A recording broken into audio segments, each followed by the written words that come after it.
Ah, Oi, maravilha. Bom tudo dia, bom? Caio. Bom dia, meu amigo querido. Tudo certinho? Tudo em paz aí? Tudo bom, graças a Deus. E aí em Brasília? Aqui tá tudo tranquilo, tô dando uma aprumada aqui no meu Insta para ele ficar melhor. E aí? Ótimo, ótimo. Essa quarentena, hein? Tá trabalhando demais, hein, Caio? Ah, meu Deus, se a quarentena demorar muito, eu morro de trabalhar. Tô trabalhando como nunca. Não É isso para aí. aqui o tempo todo, é muita atividade. Muita gente solicitando conversa, Imagino, enfim. imagino. A gente tem visto aí a movimentação nas redes, né? Ô, Caio, É, queria em primeiro lugar te agradecer, viu? Em nome do professor Pondé, em nome da Andrea Kogan, de toda a equipe, em nome do nosso grupo de pesquisa, Teologia Cristã e Religião Contemporânea, meu nome, do aham. Lucas, do Peterson aí, é uma alegria para a gente te receber aqui nesse espaço virtual do Labo, nessas épocas Alegria é pandêmicas. minha, alegria é minha, André. E dá um beijo na moçada toda, tá Com bom? certeza, com certeza. O pessoal deve estar por Conderno, aqui. André. Deve Hã? O pessoal deve estar por aqui, deve estar acessando, nos assistindo. Eu sei que a Ah, é, Andrea com está aqui. certeza. Tá cada um no seu cantinho, dando uma olhadinha rápida na gente. Caio, a gente queria, na verdade, fazer esse bate-papo. Nosso grupo de pesquisa tem trabalhado muito a questão teológica, né, e tentado analisar o fenômeno religioso com esse tipo de lente. Uhum. E a gente está vivendo um tempo, sem dúvida, acho que ímpar na nossa história, na história da humanidade, essa situação toda da pandemia, né, que causou um É abalo verdade, aí global, né, em é várias verdade. esferas, e certamente isso impactou demais a religião, né? A religião, o Uhum. fenômeno religioso acaba sendo afetado por conta disso que a gente está vivendo e está passando. E algo que eu tenho Verdade. reparado muito, até nas lives que têm sido feitas, né, por pastores, por teólogos, é um resgate da discussão do problema do mal, né, da questão da teodiceia. E um ponto, né, eu até estava dando aula de teologia esses dias, teologia sistemática, e falando sobre a realidade de Deus, né, quem é Deus e se Deus sofre. Né? E esse tipo de Uhum. discussão que a gente sabe que na história da igreja, tradicionalmente, existe aquele conceito da impassibilidade de Deus, né? Um Deus que não sofre, que está imune, né, ao sofrimento humano, né, e ao sofrimento das pessoas, um Deus que para preservar sua perfeição não é afetado, né, por nada do que ocorre. Em contrapartida, um pouquinho mais para frente na história da igreja, depois da patrística, lá no século XVI, o Lutero vai trazer aquela teologia da cruz e vai falar de um Deus Uhum. crucificado, e no final do século XX tudo isso daí vai ser de alguma maneira resgatado por conta das duas grandes guerras, né? E eu queria te perguntar isso.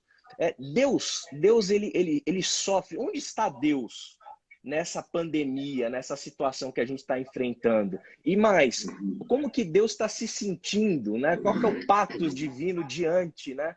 Dessa realidade que a gente está experimentando, que certamente está trazendo sofrimento em diversas esferas para a raça humana. Bom, uma das coisas que eu acho mais interessantes a respeito dessa questão tem a ver com o modo como Jesus tratou o sofrimento. Porque o pressuposto básico é o seguinte: se nós estamos falando de teologia cristã, nós estamos dizendo que Deus está em Cristo, reconciliando consigo o mundo, não imputando aos homens as suas transgressões. Isso é um axioma entre todos nós que confessamos a Jesus como Cristo. Então eu não procuro o sofrimento de Deus e nem nada de Deus aonde eu não posso encontrar. Deus, por definição, está para além de todo o meu melhor pensamento, de toda a minha melhor elucubração. de toda a minha melhor filosofia, ele não é alcançável por mãos humanas, pensamentos humanos e nem reflexões humanas. Então, o mero ato de ficar refletindo sobre o Deus, Criador de todas as coisas, universos e multiversos, se ele sofre ou se ele não sofre, me parece uma tarefa absolutamente inócua e sem sentido em si mesma. Então, eu não me dou a esse trabalho, nunca me dei, durante todos esses anos de reflexão sobre o significado das coisas. Eu percebi logo no início que qualquer que fosse a argumentação teológica sobre o que Deus sente e o que Deus não sente, não valeria a pena nem tratar disso no Velho Testamento, onde o Deus do Velho Testamento sente muita coisa, tem ciúme, tem raiva, tem ira, se apaixona. Esse Deus no Velho Testamento, ele precisa de louvor, ele precisa de culto, ele não pede um templo, porque ele diz que nem os céus dos céus podem contê-lo. Todavia, ele, por hora, se chateia quando a casa dele está fechada, quando o louvor a ele não acontece. Quando o louvor, todavia, se torna mecânico, ele reclama e diz: quem me dera houvesse quem fechasse as portas dessa casa. Os sacrifícios e os cultos de vocês me são abomináveis. Meu coração pesa, sofro os vossos cultos e essa coisa toda. Então, para mim, o Deus do Velho Testamento ainda é uma projeção profética. Então, eu estava dizendo que o Deus do Velho Testamento vem com todas essas passionalidades humanas. Quando a gente encontra em Jesus, o caso é tão sério que o Nietzsche disse que uma das coisas que mais gerou estupefação nele, em Jesus, foi que ele não conseguiu encontrar em Jesus uma gota de alma humana. Nesse sentido da, ai, meu Deus, que dor, eu estou aqui, estou morrendo ali, eu não estou fazendo nada, e o que eu posso fazer para socorrer essa multidão? Ao contrário, ele tem compaixão, mas ele não sofre de culpa. Certo. Não há uma dor culposa. Ao contrário, ele diz: eu vejo esse povo, há 3 dias permanecem comigo, sem ter o que comer e beber. Ele constata, e naquele caso ele toma uma providência. 5 pães e 2 peixinhos, comida para muita gente. Mas você não vê essa angústia, como, por exemplo, quando trazem a notícia de que a Torre de Siloé tinha desabado sobre 18 pessoas que estavam lá. Você não vê nenhum tipo de expressão: oh, meu Deus, como a vida é injusta, como os fenômenos da natureza são incontroláveis.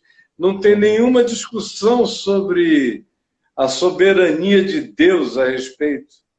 Ele só simplifica e diz: olha, o modo de morrer não é o que importa. A única coisa que importa na vida é o modo de viver. Mas se vocês não se arrependerem, todos igualmente, morrendo de modo feio ou morrendo de modo elegante e bonito, todos perecerão se não houver uma mudança de consciência em vocês todos. O lugar onde você só vê 2 choros de Jesus nas narrativas do Evangelho. É aquele choro sobre Jerusalém, que na realidade é um soluço, e o choro diante da tumba de Lázaro, que é um derramar de lágrimas meio raivoso, no sentido de, meu Deus, como eles têm dificuldade de entender que a vida é mais do que o corpo. E chama Lázaro para fora. Agora, no mais, ele ama o jovem rico e não faz nenhuma adulação para o cara não ir, ao contrário, para ficar. Não quer ficar, vai. Ele ama os seus, mas diz, quereis vós também retirar-vos? O que é interessante sobre a filosofia, o que é interessante sobre a filosofia do bem e do mal em Jesus é que ele faz o bem, ensina o bem e enfrenta o mal, mas ele não traz e não argumenta metafisicamente a respeito do assunto.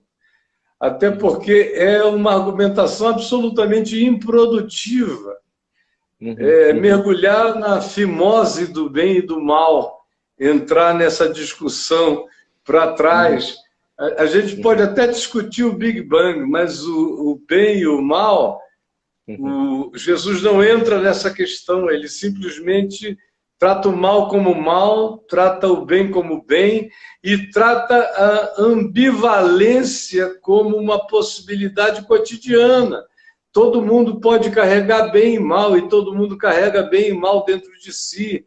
Ele isola a questão filosófica e se concentra no ser humano e na relação humana. A filosofia do bem e do mal em Jesus está toda ela concentrada no que os homens podem fazer de bem e de mal uns para os outros. Está nessa busca de verdade, diminuir o fluxo que procede do coração. A filosofia do bem e do mal em Jesus procede do coração humano.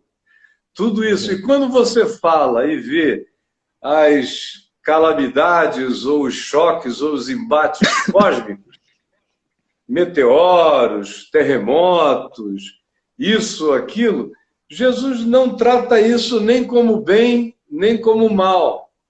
Para Jesus, isso é o livre-arbítrio fenomenológico da natureza, que a gente chama de acaso, e que a teologia não trata do acaso.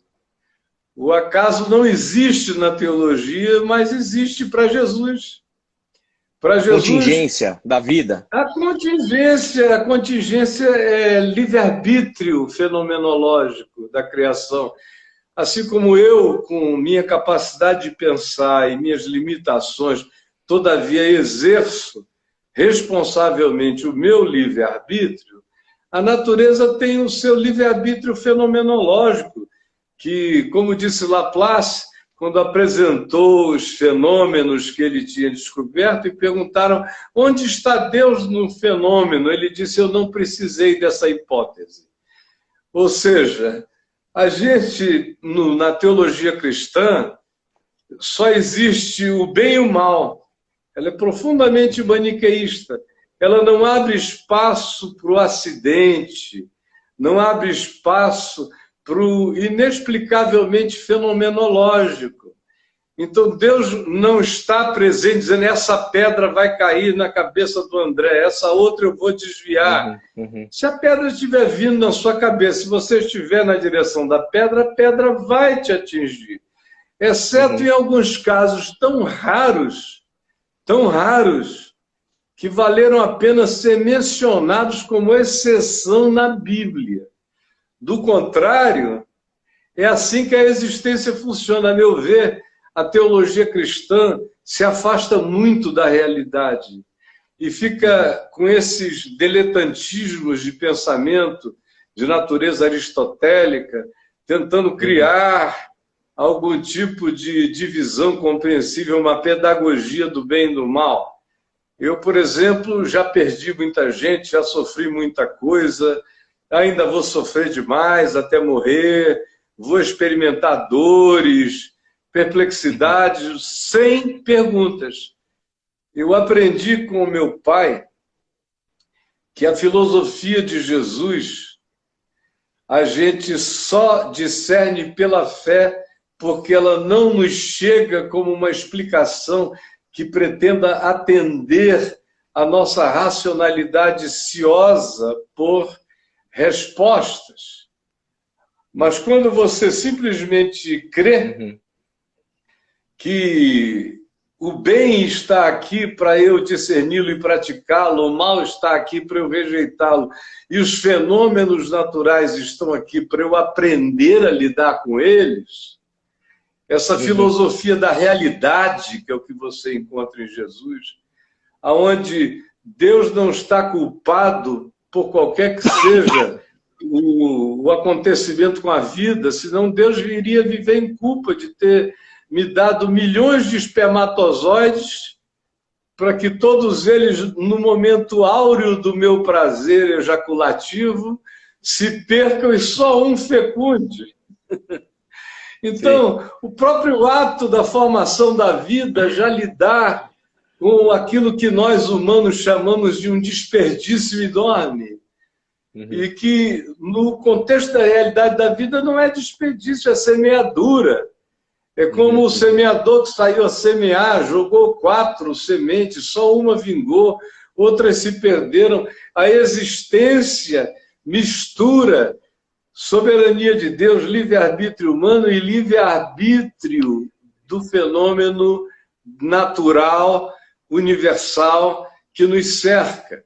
Então, o indivíduo está com lepra. A pergunta é por quê? Por que ele está com lepra? Quando é a gente que está, a pergunta é pior ainda. Meu Deus, por que eu? Mas, na realidade, pode ser qualquer um.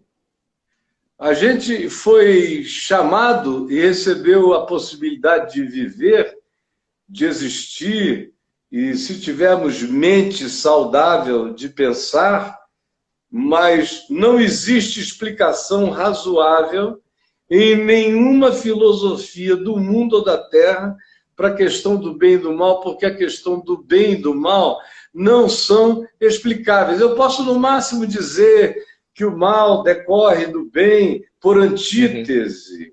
Por antítese, eu posso recorrer a esses recursos, mas, a meu ver, eles são ainda tão infantis. A coisa mais extraordinária é você ver as pessoas que atravessaram as piores agruras dessa existência. Em geral, são aquelas que saem melhores do lado de lá. E os indivíduos que nunca enfrentaram nada a respeito da vida fazem filosofia a respeito do bem e do mal.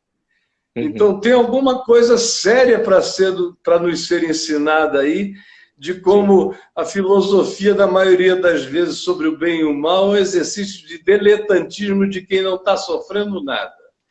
Porque quem entrou na bagaça da dor, esse sai daí não com a questão do bem e do mal, sai daí com a questão de como é possível melhorar a vida, já que as circunstâncias são tão implacáveis dentro das quais a gente existe. O resto, para mim, cai num campo que interessa muito pouco a realidade humana. Eu queria desdobrar um pouco isso que você está falando, né? E principalmente esse ponto da questão da contingência, né? A complexidade da existência, né? E o fato, né, de nós termos essa calamidade global por conta de um vírusinho pequenininho, né? É algo que eu fico pensando e eu entendo que aquele ensinamento neotestamentário, né, à luz de Cristo, sobre humildade, né? A humildade é uma coisa que está muito dentro do Novo Testamento, do ensino cristão. Como que você entende que a espiritualidade cristã, principalmente em relação a essa questão da humildade, aquela experiência da kenosis, né, de Filipenses 2, como que isso pode nos ajudar, né, a entender e encarar essa complexidade da contingência na qual nós estamos vivendo e vamos nos deparar com todos esses tipos de sofrimento, de angústias, etc. Bom, em primeiro lugar, a humildade é algo sem o que nenhuma sabedoria jamais visita o coração da gente. Bem-aventurados os humildes de espírito, porque deles é o reino dos céus. Deles são todas as outras dimensões, porque o humilde é o ensinável. Bem-aventurados os permanentemente ensináveis, os que carregam esse humus no coração, esses férteis, humilde de espírito, é um ser fértil. Ele tem humus no coração, tem umidade no coração para fertilizar esse chão. E por isso ele é humilde. Tudo isso vem de humus. Tudo isso vem da mesma raiz, onde as coisas podem crescer, se fertilizar, botar raízes, se desenvolver. Então, sem humildade, você aprende apenas aquilo que o seu orgulho descobre. Com humildade, você aprende tudo aquilo que todos os espíritos discernem, porque você fica aberto para colher todo o recurso humano, sem acepção de pessoas, e conferir o que faz sentido e o que não faz sentido com o eixo da sua própria consciência. Então, por exemplo, ciência sem humildade é apenas empáfia acadêmica. A verdadeira ciência depende fundamentalmente do recurso da humildade, não só da curiosidade, mas da humildade, porque às vezes a sua curiosidade não descobre, mas a de um outro descobre o que você não discerniu, e é preciso ter a humildade que às vezes a gente às vezes não vê nos ambientes científicos, é essa humildade. Sim. Muita gente que saca que o outro viu melhor, enxergou melhor, mas continua na briga. Mas ontem a gente estava falando, você começou perguntando sobre a questão do bem e do mal. Isso, a gente começou falando um pouco sobre o bem e do mal, acho que a gente chegou até a concluir esse ponto, aí depois a gente entrou na discussão a respeito da humildade cristã, né? Acho que valeria a pena a gente retomar a partir daí, porque diante das contingências da vida, né? Inclusive aí a pandemia, a complexidade da existência, essa série de variáveis que a gente como humanidade não dá conta, né? De responder, de compreender de uma maneira racionalista, né? Eu até me lembrei daquele trecho de Tiago, capítulo 4, a partir do 13, que Tiago fala, né, sobre a gente fazer planos. Então não façam planos, né? Porque vocês são como uma névoa, né? Daqui a pouco vocês somem, então não sejam presunçosos. Como que você entende que essa humildade cristã diante da existência pode contribuir para a gente tirar lições boas, né, dessa situação de pandemia que certamente abalou aí 100% aí muita gente do globo, né, como um todo? Bom, a humildade nos ajuda a aprender com tudo. É por ela que a gente é ensinável, não é? Eu estava falando isso quando caiu da última vez. Né? Exato. Realidade da ensinabilidade, da humildade, os bem-aventurados, os humildes de espírito, porque deles é tudo. É o reino dos céus. Eles terão introduções e percepções e vivências do impensável.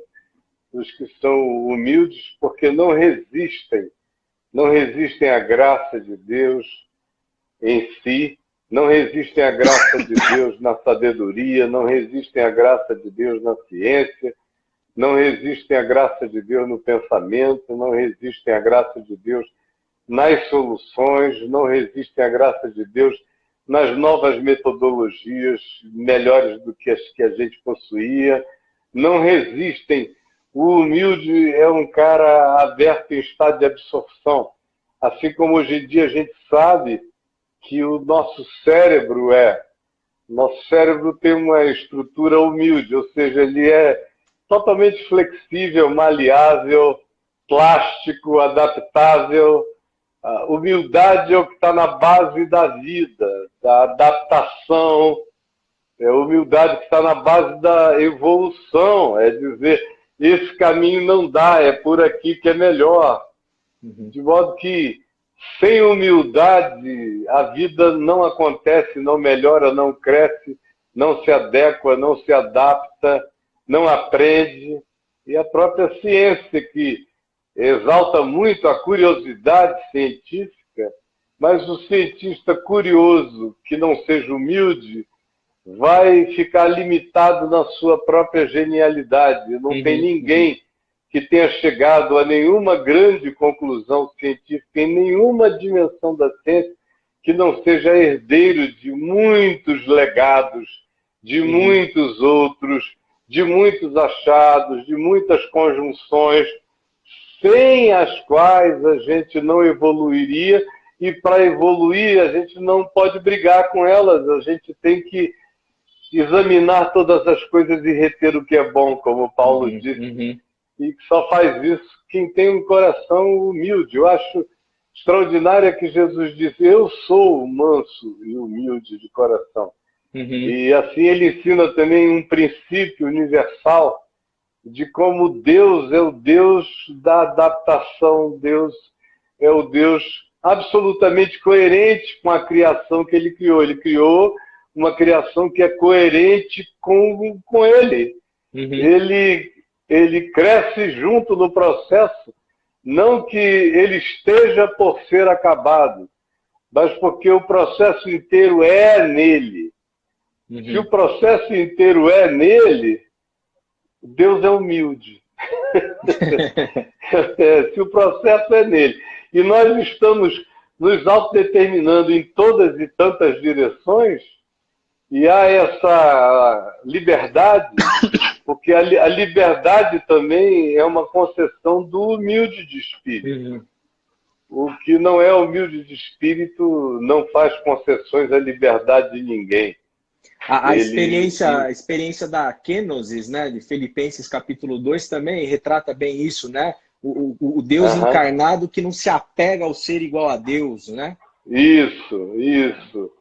Antes se esvazia. Se esvazia. Não é? Tende em vós o mesmo sentimento que houve também em Cristo Jesus, porque, sendo Deus, não julgou como usurpação ser igual a Deus. É um Deus que não se jacta de ser Deus. É um Deus que não se gloria de si mesmo. Sim. É um Deus que tem um todo-poder absolutamente sutil, tão sutil que pode passar desapercebido pela mente menos dada à acuidade ou à própria percepção disso. Então, tudo que você vê na Escritura, o espírito da Escritura é o espírito do Deus humilde. Em Jesus isso ganha a sua plenitude. Em Jesus, Deus atinge a sua maturidade no homem, e para o homem. E essa coisa de, podendo tudo, escolher o caminho da natureza, da normalidade, do passo que aprende, é criança, depende, tem que mamar, tem que ser cuidado, engatinha, cai, aprende a andar. Não é um Deus que nasce pronto.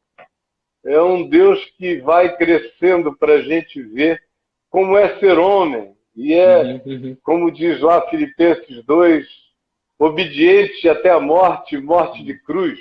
Sim. Pelo que recebeu o nome que está acima de todo nome, para que ao nome de Jesus se dobre todo o joelho nos céus, na terra e debaixo da terra, e toda língua confessa que Jesus Cristo é o Senhor, para a glória de Deus o Pai. É que as pessoas não entendem, mas a sabedoria da Escritura diz que o caminho da elevação é justamente a humildade, e que o caminho da humilhação é justamente a autoexaltação. Exaltação. De modo que a gente vive num mundo invertido.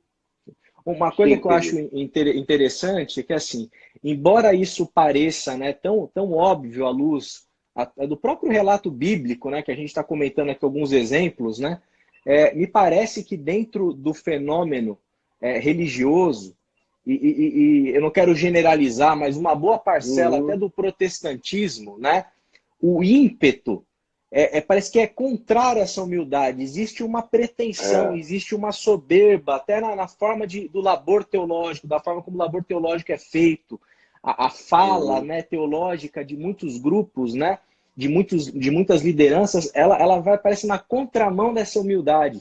E eu tenho lido, né, bastante um teólogo espanhol, não sei se você conhece, o José Castilho.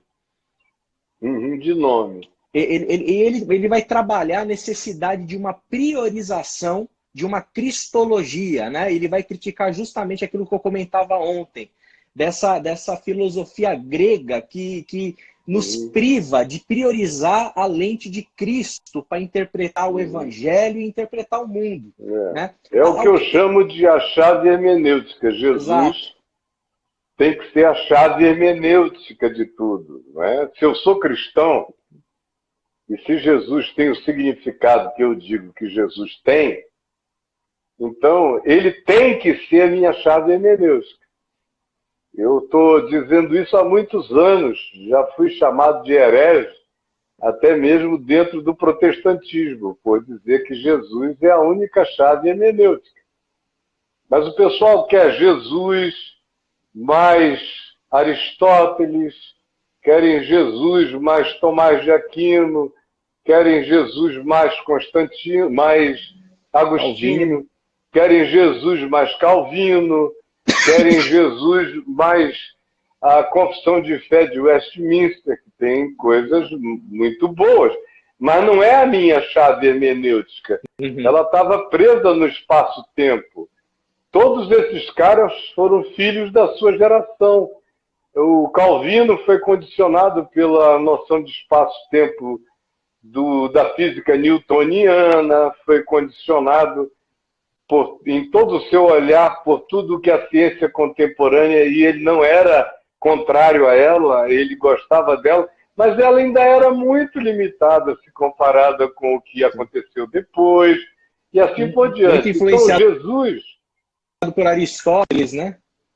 Isso, Aristóteles especialmente. Jesus é a nossa... Jesus é a nossa chave hermenêutica. Inclusive para a questão do bem e do mal, que é o que a gente estava dizendo ontem. Eu te mandei até um vídeo meu, que foi de uma live que eu fiz há 3 ou 4 dias atrás, sobre a filosofia do bem e do mal de Jesus baseada na realidade e não na especulação. Quando você tiver um tempinho, dá uma olhada nela aí. Vou assistir. Mas com certeza é isso mesmo, não é? Uma coisa que eu acho que vale a pena a gente abordar aqui, especialmente nesses dias e pelo volume de lideranças religiosas fazendo lives e dando explicações e especulando sobre tantas coisas dentro desse momento único que a gente está vivendo, eu queria te perguntar também assim, como que você enxerga dentro dessa situação específica, principalmente dessa situação que a gente está vivendo, o papel dos ministros religiosos?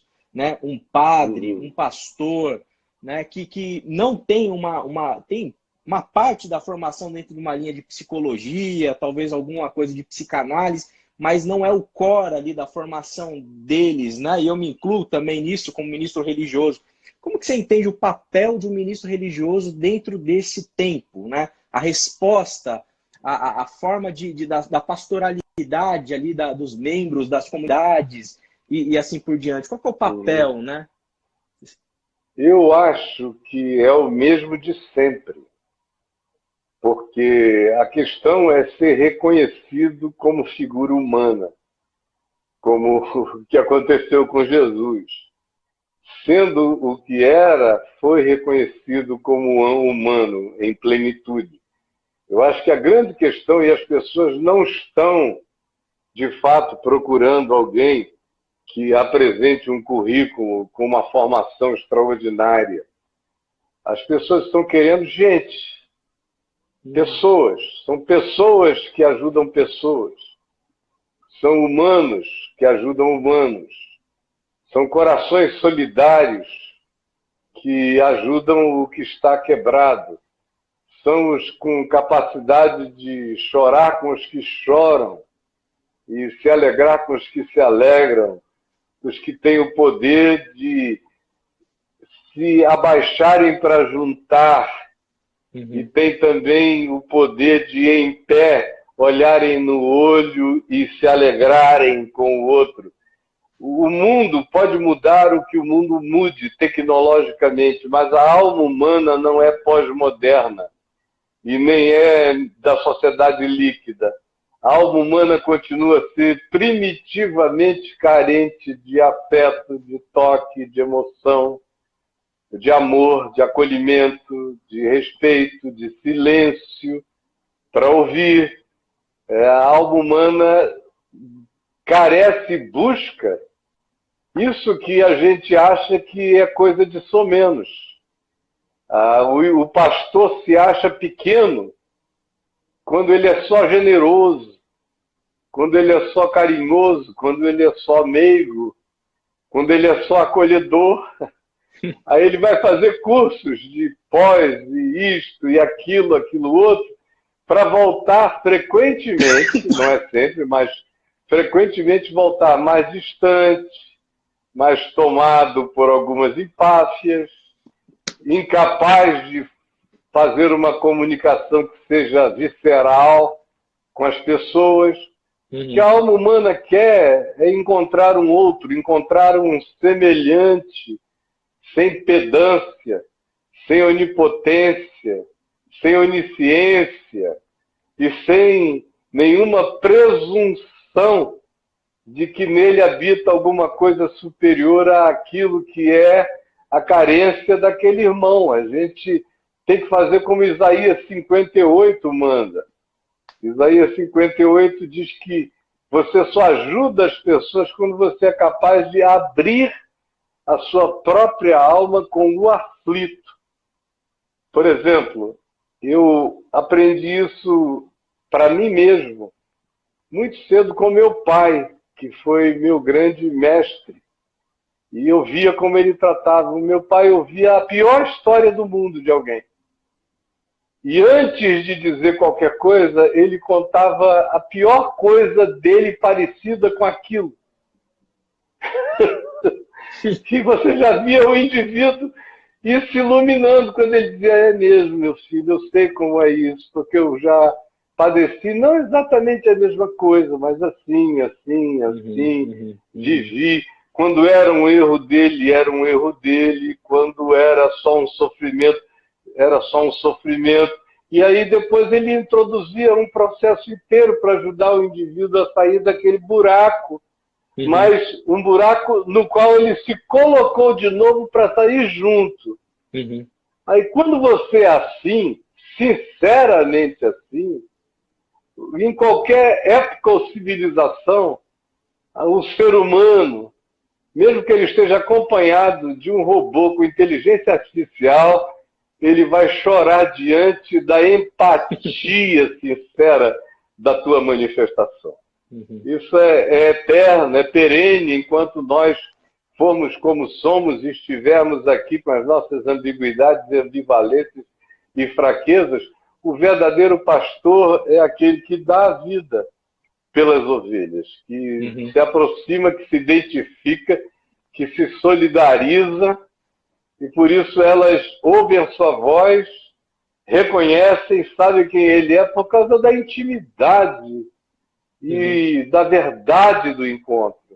Isso é que altera tudo e faz toda a diferença. Ô, Caio, você falando me lembra muito o Conselho dos Padres do Deserto, né?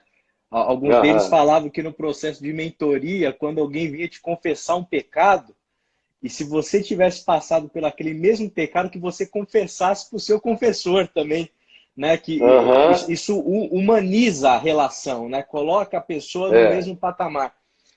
Me parece que o fenômeno religioso, institucional, e de alguma maneira ele vai contra essa humanização do ministro religioso, né? Que muitas vezes prefere utilizar ali uma prática, né? De cabresto no povo, e às vezes o povo também se permite ser colocado sob o cabresto ali, né?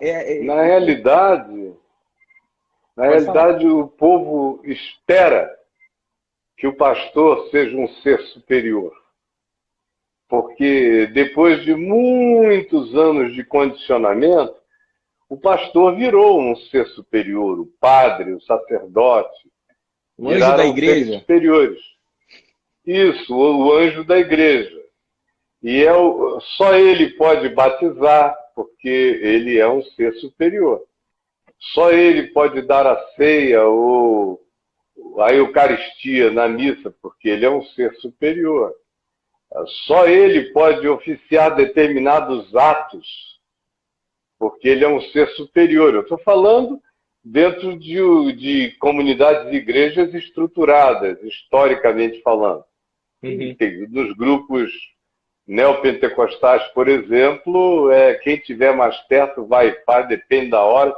E tudo isso que a gente está dizendo aqui não é ênfase nesses outros grupos. Eu estou assumindo que a gente está conversando a partir de um conceito de pastor e de sacerdotalidade que habita muito mais a Igreja Católica e a Igreja Protestante do que o fenômeno neopentecostal, onde tudo isso... O que interessa é saber pedir dinheiro e mostrar onde está o gasofilácio. Sim. Mas nos grupos sérios se criou, no protestantismo, por exemplo. Eu costumo dizer que o protestantismo acabou se tornando um catolicismo que fez dieta. Então a gente fez dieta. O catolicismo estava obeso de muitos dogmas, de muitas doutrinas, de muitas invenções, de muita loucura. Loucura é a palavra. De juízo de pulgas, de disciplina de cachorros, de punição para animais. E o protestantismo veio contra tudo isso e muitas outras coisas, como a gente vê nas 95 teses de Lutero, mas ainda é uma dieta, ainda é uma bariátrica, para a gente perder aquele peso. Não é... Tá ruim o teu som? Para mim aqui, deixa eu ver se tá... Como é que tá o som para vocês, gente boa? Você deu uma travada uma hora aí, entendeu? Como é que tá o som aqui para vocês que estão em casa? Eu não estou te ouvindo aqui, de jeito nenhum. E não é o meu som que ele tá legal. Vocês em casa, falem aí. Vocês estão ouvindo? Tudo bem? O som. Cadê o som? O som tá bom? Tá ótimo? Som ok. Deixa eu te chamar. Deixa eu te chamar, meu querido. Isso. Agora você vai voltar provavelmente com o som melhor. Isso. Vamos ver, André. Eu tô te ouvindo. Tá. A sua internet aqui deu uma travada aqui. Quando for assim, para que eu te chamo. Tá bom, tá bom? Tá bom. Porque eu estou sendo bem ouvido. Mas o que eu estava dizendo é que se fez essa projeção do pastor super-homem durante muitos anos. Ele é o cara do sacro ofício. Até o trabalho dele é um trabalho sagrado. Então ele é visto a partir de uma projeção luminosa, que faz dele o totem comunitário. Então, o povo foi treinado a vê-lo assim. E ele foi condicionado a se apresentar assim. Ele chega assim, a fala dele é diferente, a entonação é diferente. Ele sobe a um púlpito e parece que ele está psicografando, que ele recebeu um espírito. Até a voz do cara, as pausas do cara, tudo é totalmente diferente. A postura dele, os modos dele, é porque o pessoal parece que não tem olhos para ver como tudo fez com que o chamado pastor ou padre profissional se tornassem alienígenas em relação à conduta natural da relação humana. Então, fica sempre esse desnível. E a expectativa é sempre essa, de que dali proceda um ser que esteja acima de todas as normalidades. Aí, conclusão, o pastor tem tesão. Aí o pastor comete um equívoco, um erro. Pronto, ele é endiabrado para sempre, o escândalo é enorme. De novo caiu o teu som aí. Pode cortar que eu te chamo de volta. Então vamos ver você chegar aí. Mas a expectativa das pessoas para o pastor foi de projeção, o pastor aceita a projeção pagã, como sempre foi. Sempre foi. Se você vai para o mundo mais antigo, você vai ver que a figura sacerdotal sempre foi divinizada.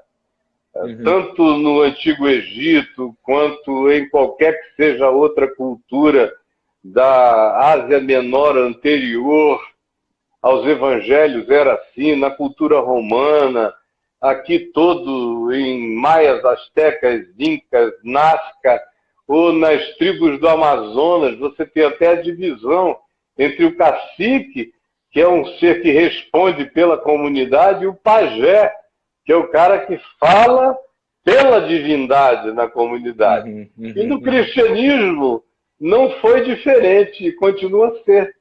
E é uma tragédia, a meu ver, que seja assim. Porque Jesus apresenta o oposto disso. Jesus é aquele que diz, vocês estão dormindo, vocês são os únicos com quem eu conto para permanecerem comigo nas minhas tentações. Como lá no Getsemane. Vocês são aqueles com os quais eu conto para que vocês permaneçam comigo nas minhas tentações. Ou você Humanidade vê Paulo... completa. Total. Você vê Paulo em 2 Timóteo, no capítulo 4, fazendo aquele apelo a Timóteo, vem logo, só Lucas está comigo, traz a capa que eu esqueci na casa de Troade, está um frio miserável. Traz os livros.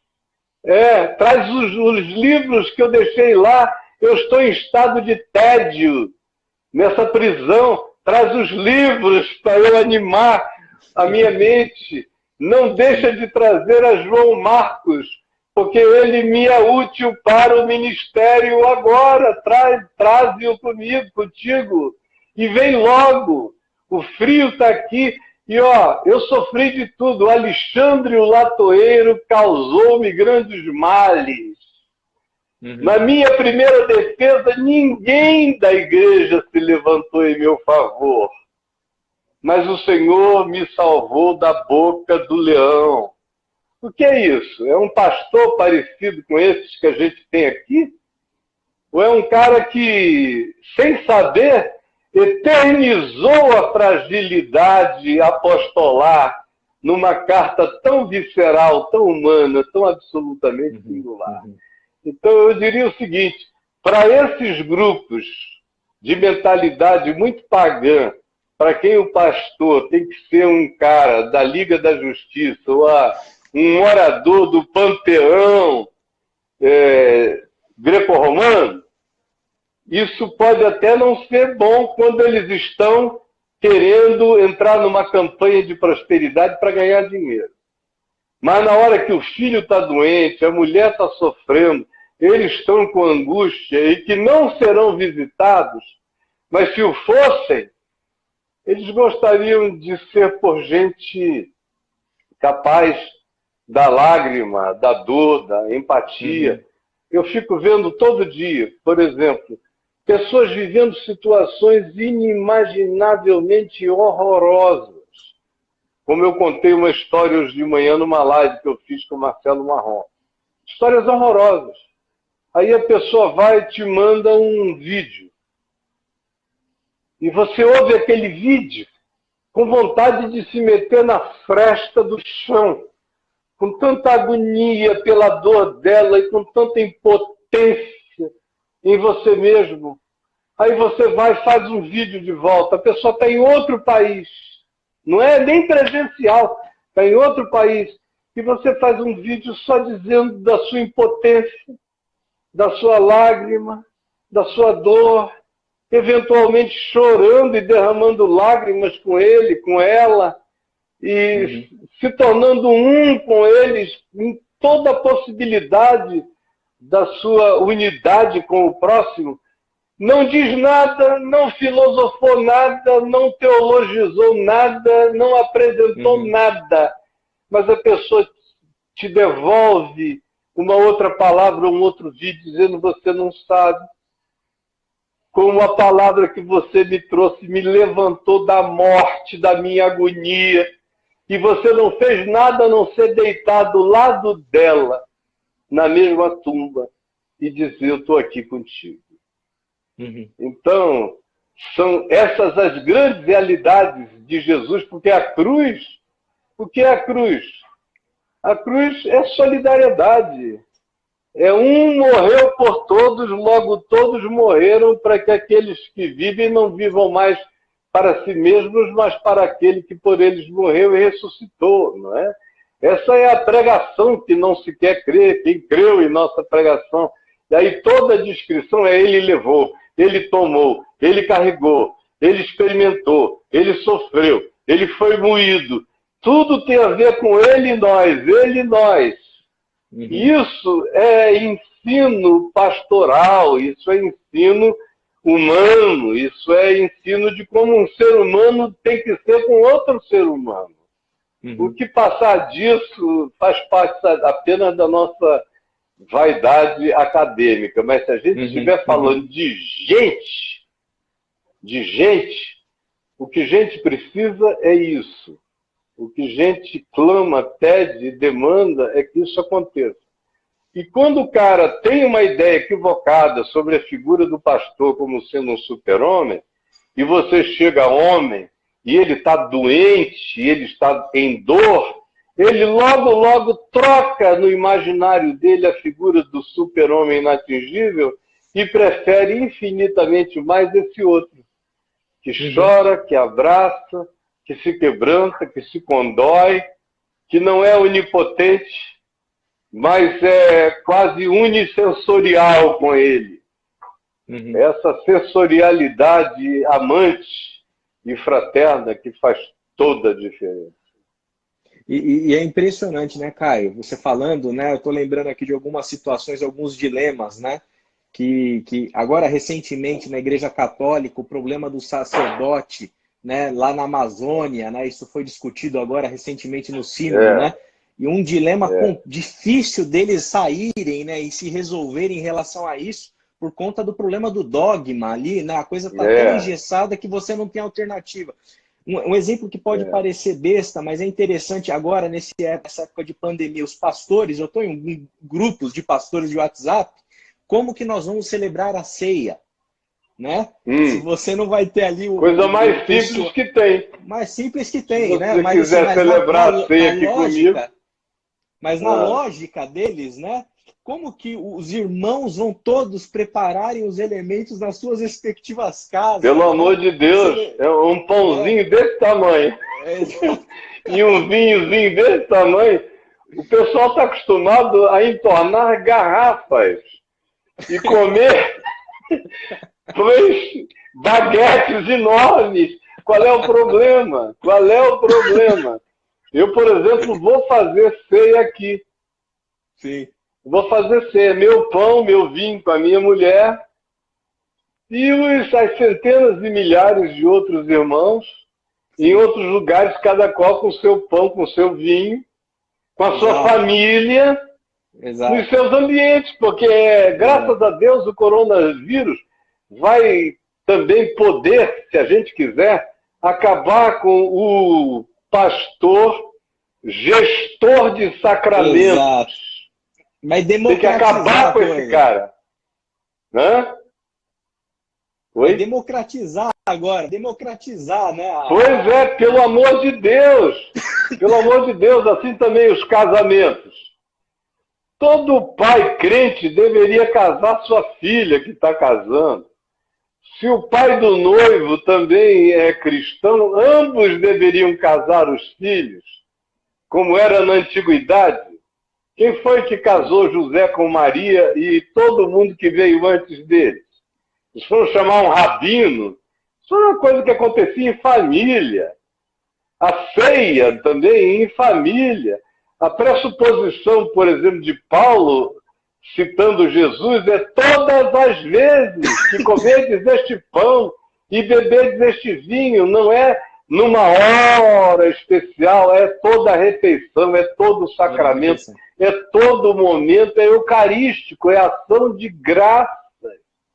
Então, pelo amor de Deus, minha gente, meus amigos pastores, chegou a hora de libertar as ovelhas. E batismo, a mesma coisa. Como é que a gente vai batizar? Meu Deus, um irmão menos neófito, mais maduro, mais consciente, vai batizar o outro na mesma casa. Eu, por exemplo, batizei todos os meus filhos. Não é porque eu sou pastor, é porque eles são meus filhos. Eu sou um cristão mais maduro. Eu até hoje nunca ninguém batizou e casou, sepultou ninguém da minha família. Eu tenho feito tudo isso porque eu tenho prazer como pai, como avô, como filho de sepultar meus pais, ou sepultar meu irmão, ou sepultar meu próprio filho. Eu nunca precisei de nada. A família é a célula mais essencial daquilo que a gente chama igreja. E os grupos pequenos, 2 ou 3 reunidos em meu nome, não serve. Com ele dizendo, e eu estou no meio deles, a gente está procurando o que mais? O sino para badalar? O que mais? Está faltando que aparato além do que Jesus ensinou na simplicidade do Evangelho? Então, eu fico perplexo, porque de um lado, você tem pentecostais e neopentecostais zangados, porque o coronavírus impede a reunião, se impede a reunião, impede a arrecadação. De um outro lado, você tem os estoicos, que são bem organizados, têm um hall de membros, o pessoal é consciente de que tem que ajudar, já tem uma cultura de ajudar, não precisa ir ao templo para dizimar, já sabem disso minimamente. No entanto, surge o problema pastoral e a ceia. Como é que nós vamos dar a ceia? Pelo amor de Deus, você acha que se Paulo, nos dias de Paulo, tivesse um aparato como esse aqui, ele não teria inundado o mundo de ensinos que, de outra forma, ele tinha que pedir para que fosse lido de lugar em lugar? E se bem que ele mesmo diz, eu não fui enviado a batizar.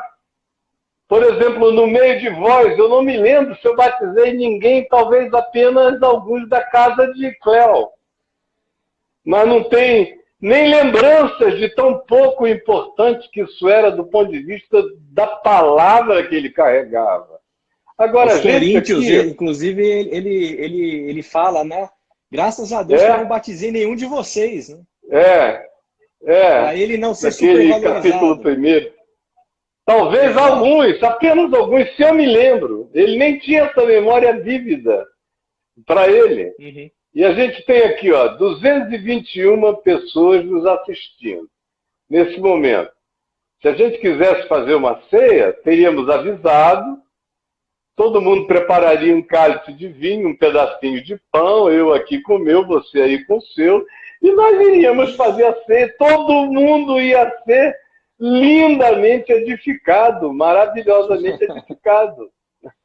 Aí a gente ia ter que chamar a Flávia, chamar a Andréa Kogan, todo mundo para se preparar também. Aí seria um ambiente do labor. Chamar o labor todo. Chama o Pondé também para tomar a ceia do Senhor. E se ele quiser, também tem batismo. Se quiser, tem batismo. Se alguém disser, eu quero, aí você batiza aí. Ô, Caio, então, pelo amor de Deus. Uma passagem que eu acho muito interessante, quando o apóstolo Paulo ele fala para a gente se autoavaliar, né, em relação à nossa condição para participar da ceia, ele usa a expressão discernir o corpo. Examine-se, mas discernir o corpo de Cristo. né? E eu acho que é interessante, esse momento que a gente está vivendo, a palavra ali paulina, ela ganha um outro significado do que é o corpo de Cristo, né? Porque o corpo de Cristo, ele deixa de estar limitado a paredes, estruturas físicas, né? E a nossa compreensão desse discernimento, ele ganha uma profundidade ímpar. Você olha para Jesus. O corpo de Cristo só surgiu depois que Paulo falou no assunto? É a pergunta. Pois é. Ou ele pré-existia a uma menção de Paulo numa das cartas dele? É claro que ele sempre existiu. Ele é o corpo de Cristo. Cristo é eterno. É o Cordeiro imolado antes da fundação do mundo. Então, toda a comunhão humana foi comunhão do corpo de Cristo e toda a compaixão humana é manifestação do corpo de Cristo e todo socorro de pão, de água, de comida, de bebida, de ataduras, de salvamento, de socorros diversos, são expressões de libação do corpo de Cristo no mundo. E Jesus, com os discípulos dele, não era corpo de Cristo Jesus presente com ele? E, na realidade, em que paredes eles se prenderam? 90% de todas as narrativas do Evangelho são ao ar livre. Não existe esse emparedamento de nenhuma natureza. E toda a impulsão de Jesus foi: vão para as etnias do mundo inteiro, para toda a criatura. A maior parte do que Paulo fez na vida, fez no caminho, fez na viagem, fez no processo. E aí, de repente, a gente se ingessa e não sabe e não consegue nem imaginar qualquer outra alternativa para fora do casco de gesso. É um negócio absolutamente louco essa prisão na qual tentaram aprisionar o Evangelho. Mas, como diz Paulo escrevendo a Timóteo, a palavra de Deus, todavia, está livre. E continua livre, libertando muitos entendimentos e compreensões. Caio, recentemente, né, é uma coisa que tem sido tem estado muito presente no discurso, até nas discussões acadêmicas, é a crítica constante às instituições, né? Você acha que nesse momento as instituições religiosas elas têm uma oportunidade de ressignificar o seu papel? Eu acho que sim, até porque no mundo contemporâneo ninguém vive sem alguma forma de instituição.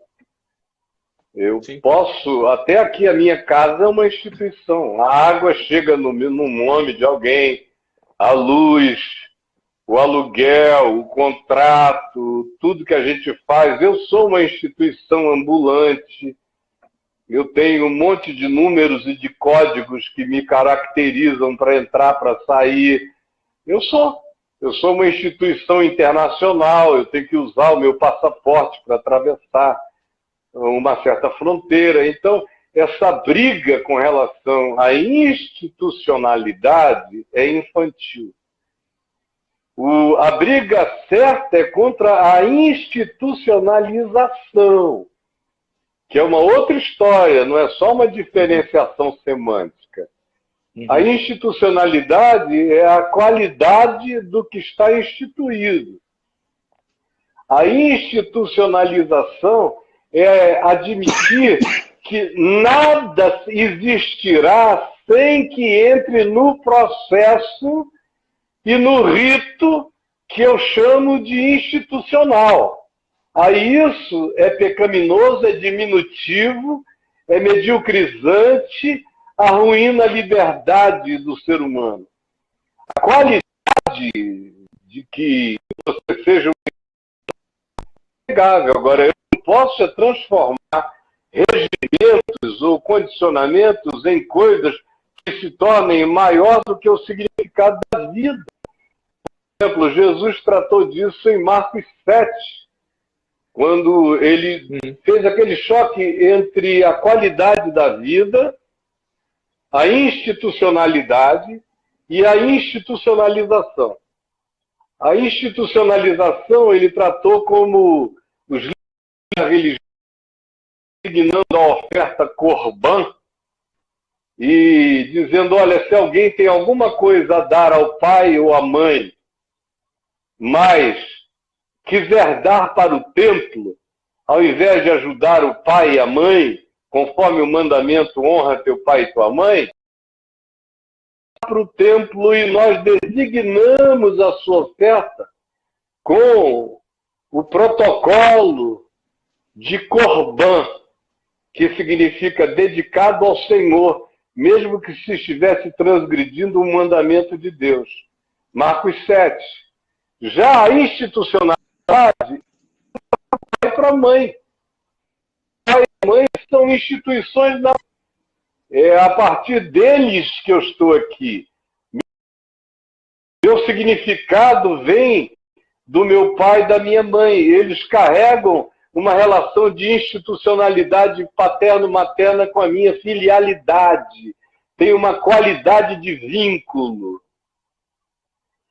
Agora, a religião é que gosta da institucionalização. Ela diz, você pode não doar para o seu pai e sua mãe em estado de miséria ou de carência. Eu sei que está ruim aí, mas o povo está ouvindo. Eu vou matar aqui isso. E vou pegar... Cadê você? Vamos ver aqui, Labor. Labor, peguei. Você vai voltar. Com a graça de Deus. Vai já aparecer aí. Isso, vamos lá. Opa! Tá chegando, chegou. Deu para ouvir alguma coisa do que eu disse antes sobre Marcos 7? A diferença entre institucionalização era o Corban. Que eles designaram a institucionalidade era honrar pai e mãe, de quem eu procedo. Então eu não tenho nada contra a institucionalidade, só um indivíduo translocado luta contra o fato natural da institucionalidade.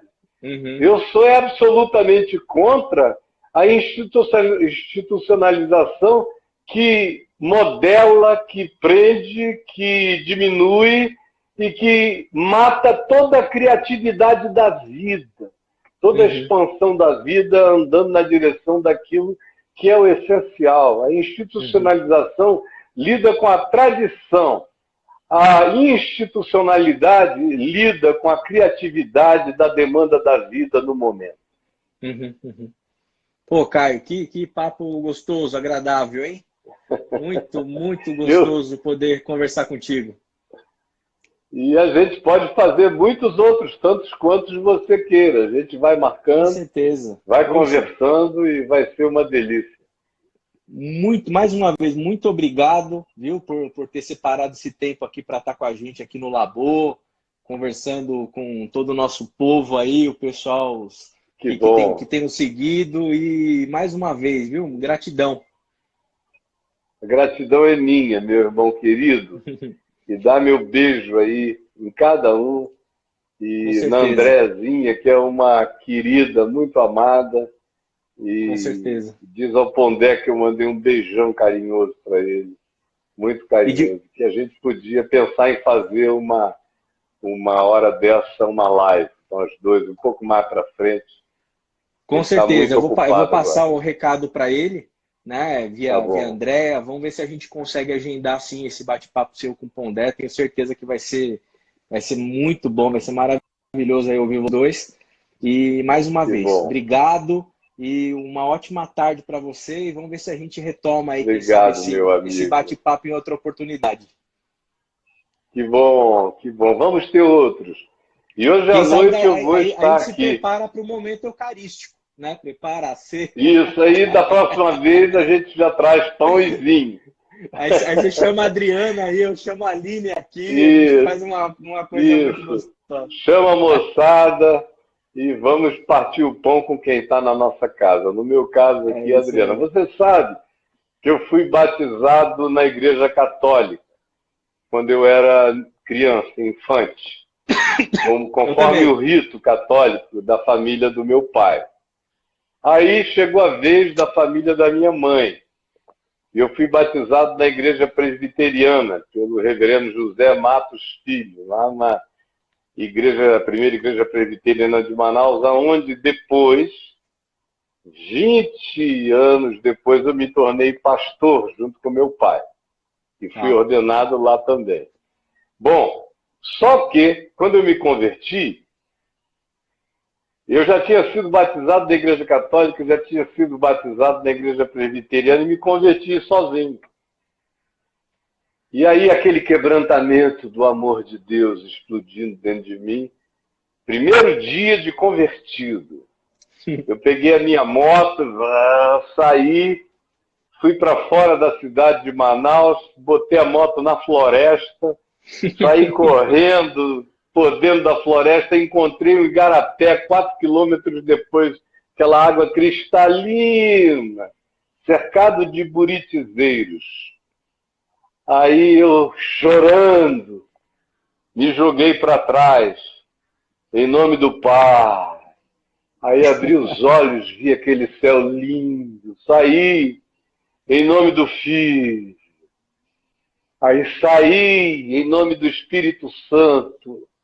E estou aqui até hoje. Essa foi inédita para mim, hein? Se autobatizou. Já tinham me batizado demais, agora era uma hora solitária, só eu e o meu pai. E para um presbiteriano, hein? Se batizar ainda com imersão, hein? Isso. Quebra de paradigma dogmático. Total. Eu queria me batizar do jeito que a minha alma quisesse. Por aspersão é institucionalização. O jeito que eu me batizei foi institucionalidade. Foi batismo conforme o clamor da minha alma, o desejo do meu ser. E foi só isso. Os batistas que estão te escutando vão adorar essa parte, viu? Essa aí, a Assembleia de Deus e a moçada toda aí também. Aqui no Caminho da Graça, o sujeito escolhe como ele quer ser batizado. Olha que geralmente no verão, o pessoal prefere uma piscininha. Aqui na minha casa tem até um batistério, tipo uma piscina essênia, lá do Mar Morto, daqueles batismos essênios. Interessante. Você tem pouca água, pode deitar ou pode fazer em pé. Eu tenho uma aqui, na minha casa. Depois então, geralmente no verão o cara não pode me mergulhar. No inverno, aquele frio enorme, eu prefiro aqui mesmo. Carlos, o que é importante é que você é batizado no corpo de Cristo. Exato. E não na água e na quantidade de água. Eu acho que por detrás de tudo isso que a gente está batendo esse papo, conversando aqui, tem um elemento que para mim assim, é muito caro, né, para a experiência de fé cristã, que é a experiência de Deus, essa experiência mística. Né? É algo que eu acho que, inclusive, até o meio pastoral profissionalizou, talvez, se institucionalizou, né, no sentido equivocado, e perdeu essa mística, né, da experiência cristã, né, que faz com que a gente consiga ter esse olhar, né, que transcende o dogma, transcende a doutrina, transcende a preposição ali, né, doutrinária. Né? Porque, na realidade, em Jesus, o único dogma é amar. Amar. Fora do amor, não há outro dogma. É um só mandamento. Que vos ameis uns aos outros. Nesse mandamento, tudo tem solução, tudo tem pertinência, tudo tem propriedade, tudo vem carregado da sabedoria da hora, conforme a necessidade. Sim. Se a gente se amar, está tudo resolvido, para sempre. E é isso. E o que produz esse amor, eu acho que no coração do cristão tem essa experiência pneumatológica, né? Essa habitação do Espírito do Cristo, né? na nossa vida, Claro. na nossa carne, na nossa existência, né? Eu acho que tem Tem esse que ser aspecto que é... espírito e vida, não é? Exato. Espírito e vida. Se não houver espírito, não há vida. Então, assim como o corpo sem espírito está morto, Sim. o cristão sem o espírito Sopro, de Cristo nele, ele é apenas um boneco de carne, como Paulo chama os coríntios, de carnais. Literalmente no grego, bonecos de carne. Androides carnais, só isso. Meu querido, olha, beijão. Muito obrigado, viu, Caio? Um abraço apertado. Amém. Viu? Apertadíssimo também. Hoje, às 20 horas, eu vou fazer mais outra live nas 3 plataformas simultaneamente. Que maravilha. E amanhã de manhã eu tenho uma conversa aqui muito querida com uma moça chamada Pandora, Michele Pandora. Ela é uma youtuber. E no domingo de manhã com o Fábio Porchat, meu querido. Essa vai ser Fábio legal. Porchat. Vou assistir. Se tiver um tempinho, dá uma olhada aí, tá bom? Caio, muito Beijo, obrigado. Mano. Um abração. Obrigado você. Fica com Deus. Deus te abençoe. Abraço, Tchau, Adriana. querido. Eu dou. Beijão na tua casa toda. Obrigado. Tchau. Obrigado você. Beijão na tua casa toda. Obrigado. Tchau. Obrigado você.